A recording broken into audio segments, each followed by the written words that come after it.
Bonjour tout le monde. Alors, on se retrouve aujourd'hui pour la deuxième page de la première enveloppe pour finir notre bloc numéro 1. Donc, sur la première page, on avait ceci. Vous avez vu que ma vidéo a été coupée à la fin, j'ai pas eu le temps de vous dire au revoir et de vous souhaiter une bonne journée. Il restait 18 secondes. Il faut que je fasse vraiment attention au temps parce que mon téléphone, au bout de 35 minutes, il coupe. Alors ici, on avait fait ça, la première page ensemble. On va faire aujourd'hui la deuxième page. Je vais essayer d'être plus rapide pour qu'au moins j'ai le temps de vous dire au revoir quand même à la fin de la vidéo.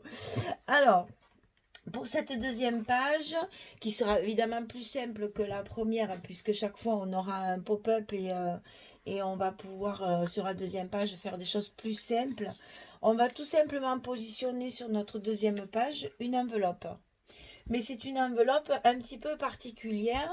Moi, je l'ai appelée enveloppe surprise parce que au fur et à mesure qu'on ouvre les volets, on se rend compte qu'il y en a toujours un qui est encore caché. Donc, ça permet de mettre énormément de photos sur peu de place. Et c'est pas très épais après sur la page. Donc, ça nous permet d'avoir une distance quand même assez raisonnable de pages. Alors, j'ai mis tous mes aimants pour que vous puissiez voir exactement comment ça fonctionne, mais elle n'est pas collée. On le fera ensemble pour que vous compreniez bien. Alors, en fait, elle s'ouvre comme ceci. Après, elle se bascule vers le bas. Ici, il y a une intercalaire, on va dire, hein, il y a une page intercalaire, comme ceci. À l'intérieur de cette page, il y a une carte amovible recto verso. Voilà, ça c'est un côté. Après, on va pouvoir l'ouvrir comme ceci. Et on aura encore deux espaces. Et après, on va encore pouvoir l'ouvrir. Et voilà, c'est pas commode. Comme ceci. Elle sera directement sur la page. Voilà. Donc, pour couper tout ça, on va commencer par le premier grand morceau, en fait, qui va supporter tout le reste, en fait. Hein. C'est là-dessus que tout est collé, en fait. Alors, cette page, elle fait 29 sur 16,5. 29 sur 16,5. Et sur le côté 29, on va plier une première fois à 11,5. Ensuite à 12, on laisse un demi-centimètre. Ensuite à 23,5, puisqu'il y a encore 11,5 ici. Ensuite à 24. Et il va nous rester ici 5 cm. Je répète. Premier pli 11,5. Deuxième pli 12. Troisième pli 23,5. Quatrième pli 24. Ça vous fait deux parties de 11,5. Deux petits goussets de 0,5 et la partie du rabat qui est à 5 cm. Oh, pardon, j'étais pas dans le champ. Donc je répète, on va le mettre comme ça peut-être, hein, que ce soit plus facile. Voilà.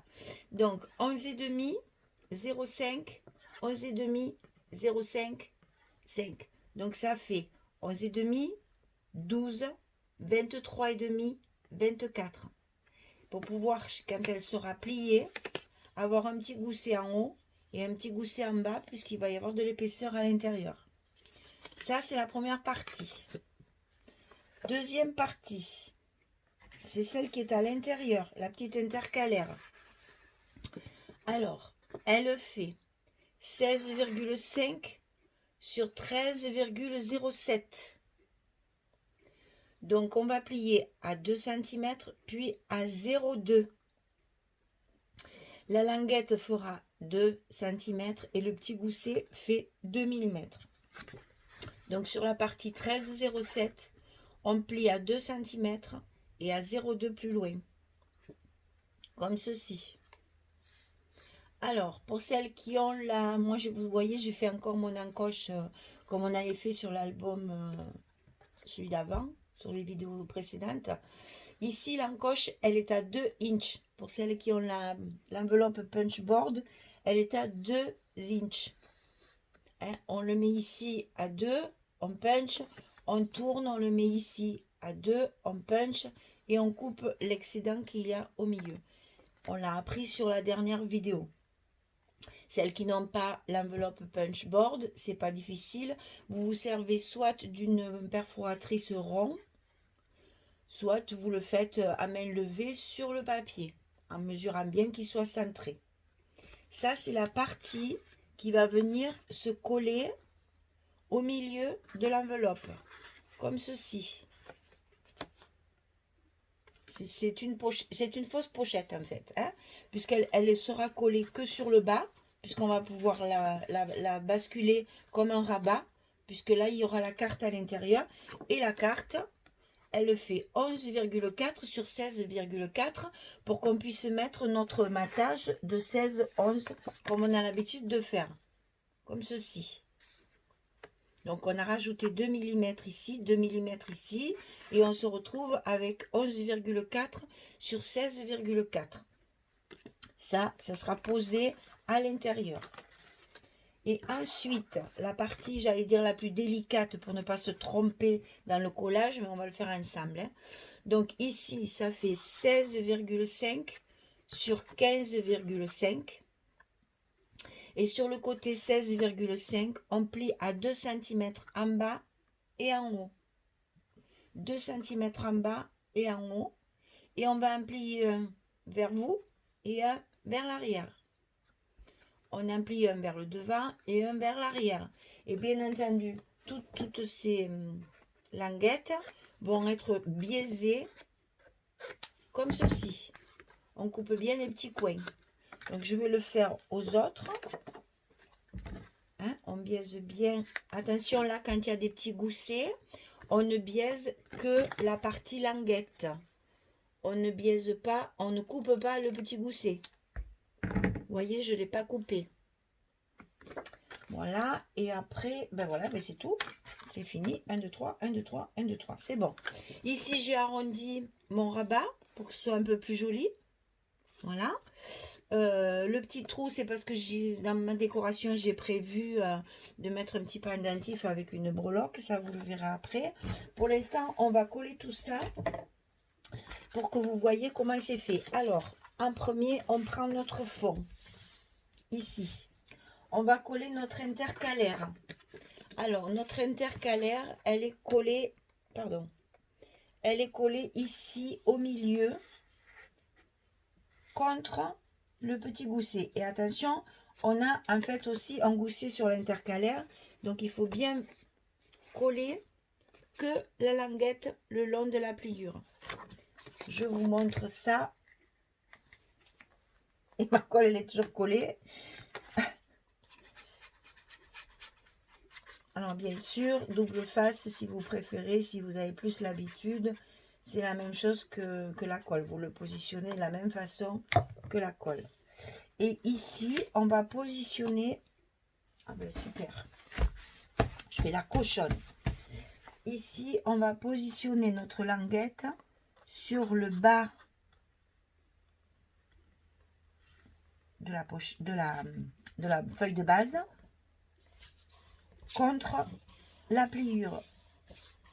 Et comme toujours, on n'oublie pas de maroufler au maximum pour que la colle adhère bien et qu'on ne soit pas surprise après que tout se décolle. Il faut bien insister chaque fois et on remet un petit peu en place notre petit gousset. Et voilà comment on arrive à coller. Alors je sais plus, j'essaye de vous la mettre dans le bon sens parce que comme ça vous verrez mieux si je mets toujours comme ça.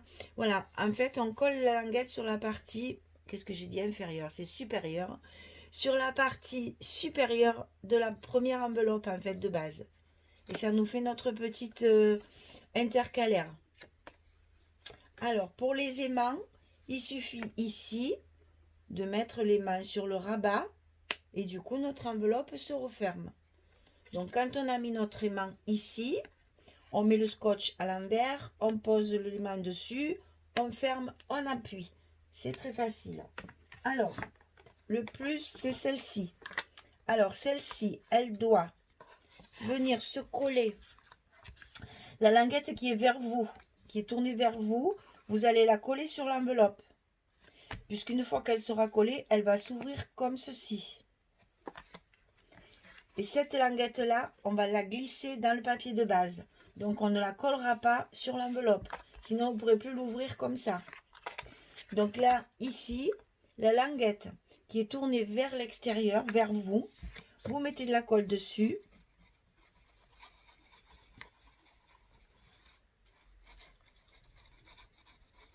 Soyons généreux, hein, puisque c'est quelque chose d'amovible hein, qui va beaucoup servir. Donc, on n'hésite pas sur la quantité de la colle. Et on vient mettre notre enveloppe comme ceci. En alignant bien les bords, bien sûr. Pour que votre languette soit bien au bord de l'enveloppe. Voilà. Et quand c'est fini, on vient appuyer de nouveau sur la languette pour qu'elle adhère bien sur l'enveloppe. Attention de ne pas trop écraser les petits goussets à chaque fois. Si vraiment vous appuyez trop fort et que ça les écrase un petit peu, c'est pas difficile. Vous les remettez en place en faisant un petit jeu de doigts comme ça et tout va bien. Voilà. Ça, notre enveloppe. Alors, l'aimant ici. Alors, moi, pour que ça se ferme, et alors, pour le coup, elle est bien fermée. Voilà. Pour que ça adhère, en fait, comment vous expliquer? En fait, si vous voulez, il faut que cette partie qui va s'ouvrir comme ceci tienne aussi avec un aimant. Donc, les aimants ici, ils sont positionnés de la même manière que cela. Comme ça renforce. Vous verrez, vous n'avez qu'à poser l'aimant, il va se coller tout seul. Vous mettrez votre scotch dessus. Après, vous mettez le scotch à l'envers, côté collant sur le dessus. Vous mettez votre aimant dessus. Vous fermez votre rabat comme ceci, en appuyant un petit peu. Et ça va vous coller l'aimant ici. Ce qui fait que déjà, votre enveloppe va tenir fermée comme ceci.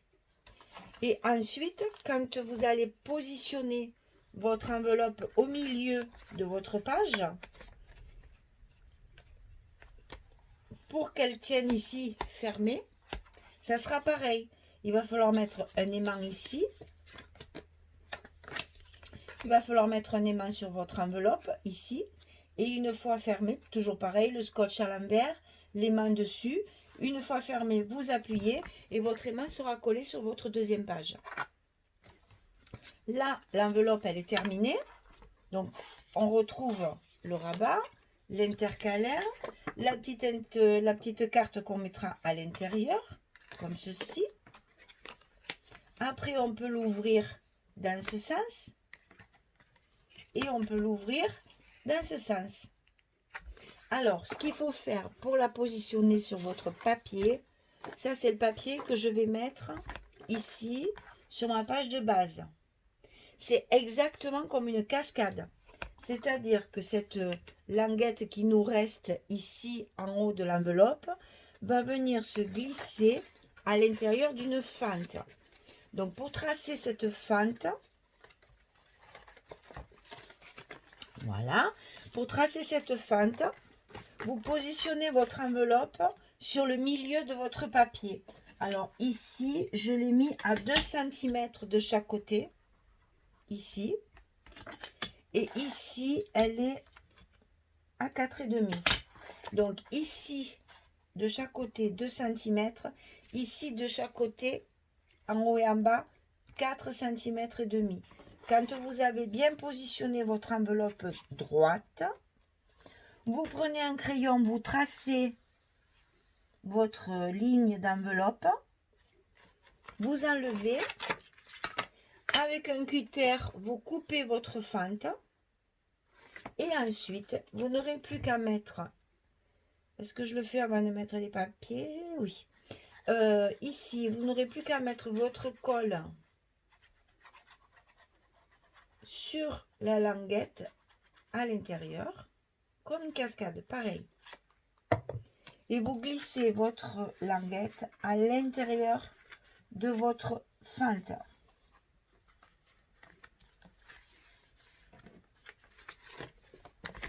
Et voilà comment votre enveloppe va être fixée sur le papier fantaisie que vous allez mettre sur votre page.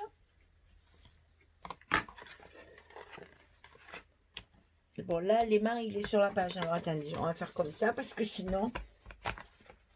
Voilà. Donc, ici, après, vous avez votre enveloppe qui s'ouvre comme ceci avec l'intercalaire et la petite carte à l'intérieur. Ensuite, vous pouvez l'ouvrir comme ceci. Et ensuite, vous allez l'ouvrir comme ceci. Ce qui fait qu'à chaque endroit, vous pouvez mettre des photos. Soit vous mettez du papier uni pour mettre des photos, soit vous le garnissez avec du papier fantaisie. Ça, c'est à votre choix, comme vous voulez. Alors, c'est pour simplement renforcer, parce que vous voyez, je m'aperçois que comme j'ai pas assez attendu, elle se décolle déjà.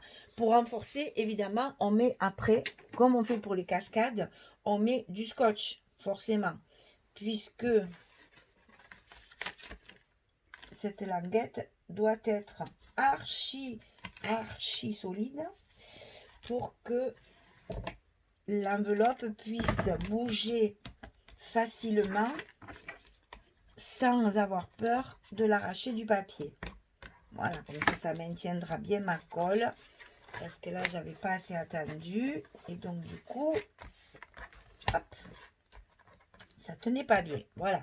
Donc, une fois que c'est comme ça, après, vous pouvez coller votre papier sur la page. Et le tour est joué. Il n'y a plus que la décoration à faire. Voilà, je fais tout ça. Je fais toute ma déco. Je colle tous mes papiers. Et je reviens vers vous. À tout de suite.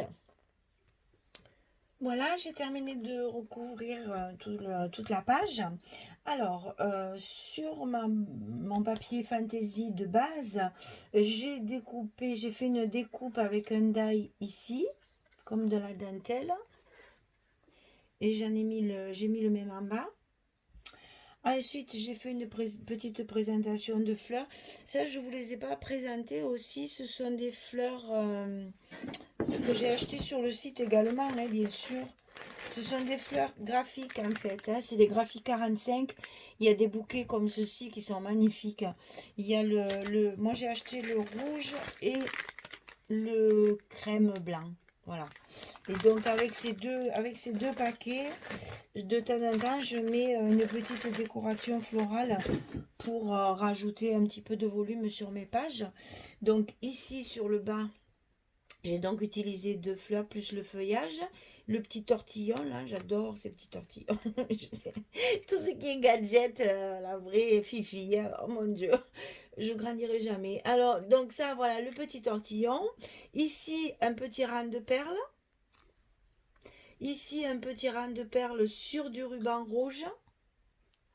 Là, j'ai mis la même chose que sur la page derrière, une petite image de la collection qui est sur la dernière page du pad, que j'ai mis avec du glossy. Alors là, c'est pareil, pour vous faire voir le côté brillant, je fais toujours de la gymnastique avec ma lampe. Voilà, ça brille. Ça fait joli parce que ça fait un brillant, mais ça fait aussi une pellicule de protection aussi. Votre image, elle ne bouge plus. Une petite étiquette dont je vous avais parlé la dernière fois, vous voyez, élégance, ça va très bien avec le thème. Ici, j'ai pendu, j'ai fait un petit trou sur mon rabat. J'ai pendu une petite épingle rouge et sur laquelle j'ai mis une petite robe en breloque.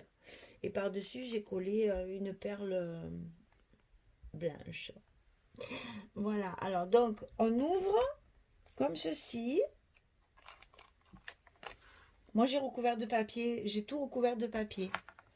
Alors, attendez, je vais remettre mon truc un peu plus. Voilà. J'ai tout recouvert de papier, sauf la carte à l'intérieur. Comme ça, si on ne veut pas mettre des photos de partout, il reste quand même du papier de décoration. Parce qu'on peut très bien mettre la photo ici. Elle y va, hein, puisque la carte, elle rentre. Donc, les photos y vont. Ici et ici. Bon, moi j'ai voulu mettre du papier fantaisie, ça vous choisissez comme vous voulez. Voilà, elle se ferme, ensuite elle s'ouvre comme ceci. Et ensuite elle s'ouvre comme ça. Donc là, c'est pareil, hein, on peut mettre une photo ici et ici, dessous l'enveloppe. Voilà, moi, c'est ce que j'ai appelé mon enveloppe surprise. Parce qu'en fait, on pense qu'on peut l'ouvrir que comme ça. Même comme ça, voilà.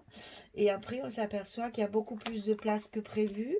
Puisque, et voilà, mon glossy accent, il est pas sec.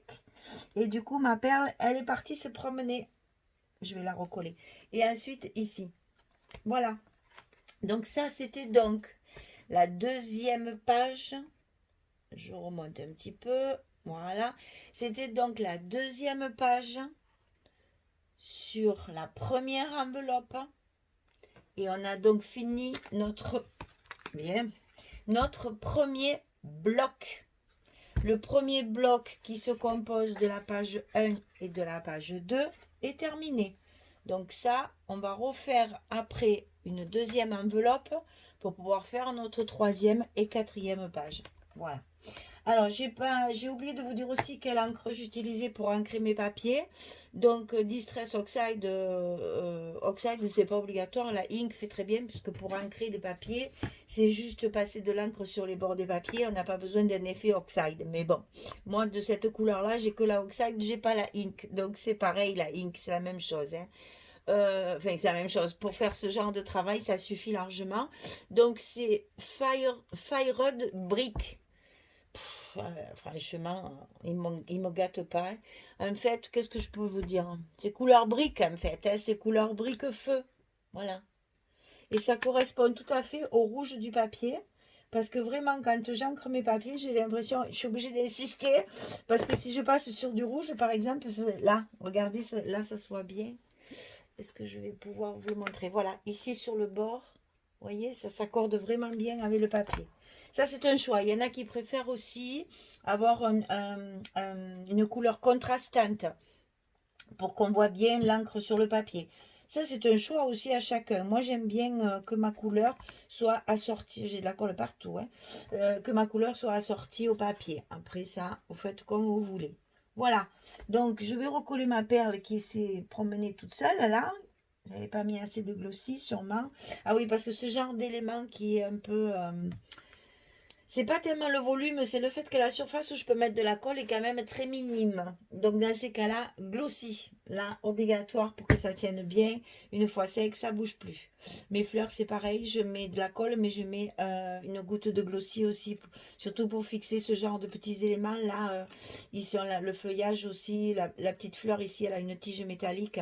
Ce sont des parties qui sont tellement fines que pour les coller, il vaut mieux rajouter toujours un petit peu de glossy pour être sûr que ça ne se décolle pas. Voilà, eh bien écoutez, la DT de Scrap for You vous souhaite une belle journée. Et puis je vous donne rendez-vous pour la page, enfin pour l'enveloppe numéro 2 pour faire la page 3 et 4 et donc terminer notre deuxième bloc. Voilà, merci beaucoup pour votre fidélité. Je vous dis à très très bientôt pour la suite de cet album Tango, collection Tango de Ciao Bella. À bientôt, au revoir.